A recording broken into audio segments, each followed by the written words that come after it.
Okay, so people are saying that Jesus is going to come in the rapture next week. So what I'm going to do is I'm going to live my life really, really crazy and wild now, fill up everything I can and do everything in the world. Then Tuesday morning, I'll get saved. I can go in the rapture with the Christians.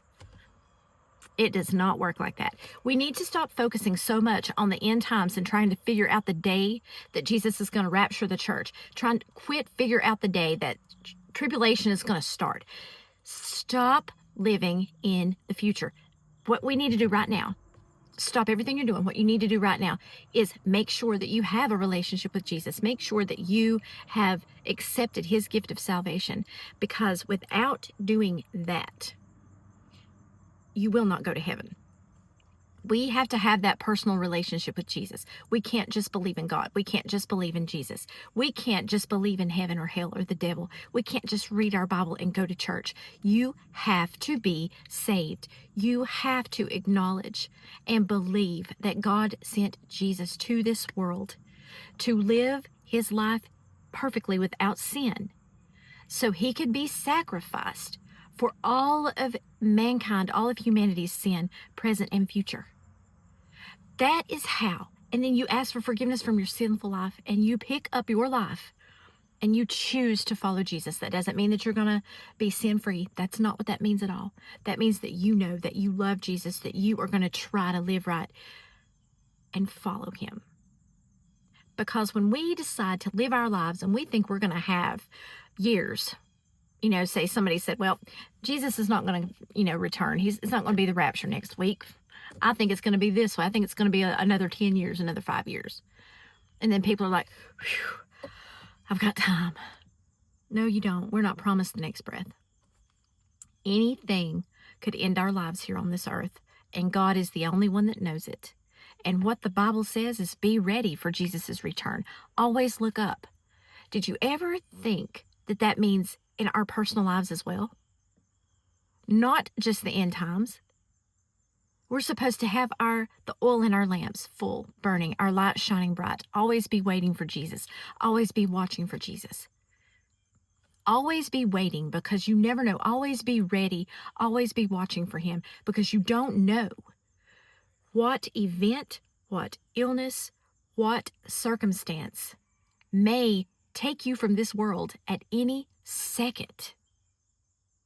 That, to me, is far more serious and intense than thinking about the end times taking us, because we don't know.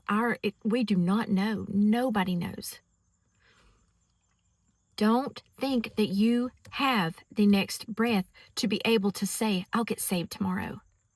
But right now, I can't turn to Jesus right now, because there's too much stuff I want to do. I want to have a family. I want to have kids. I want to see them grow up. I want to take them places. I want to let them experience everything the world has to offer. The world is full of sin. As much as we may want to experience some things, even if we don't think they're bad, that seems to take our focus. That seems to be what we think of more than, is my soul ready to meet Jesus if I were to meet him today? Everybody's going to meet Jesus. Everybody will meet him, whether it is through him hugging us and saying, welcome home, or whether it is on the judgment seat and he's saying, why did you not accept me while you were living? It's too late now. You can't do that. You can't stand before Jesus and say, I'm so sorry, and beg for forgiveness. That does not work that way. And that's terrifying to me. We can't make up people's minds for them, and it's terrible. But do it now. Do it now while you're breathing, because now is the only moment. You don't have anything future. Tomorrow's already gone. Nothing's guaranteed except this second, right now. This breath. Use this breath to make sure that your soul is right with God.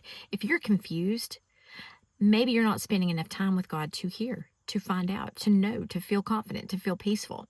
Make time for God. We make time for everything else. We make time to lay down in the bed before we go to sleep to scroll through our phones, watch our favorite show, watch the news, which is nothing but bad right now. It's terrible. But then whenever we think, I need to pray, I don't feel like it, I'm so tired.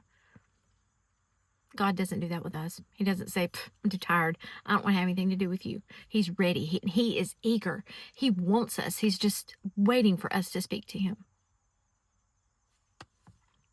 You only have today. You only have right now. Make sure your heart's right.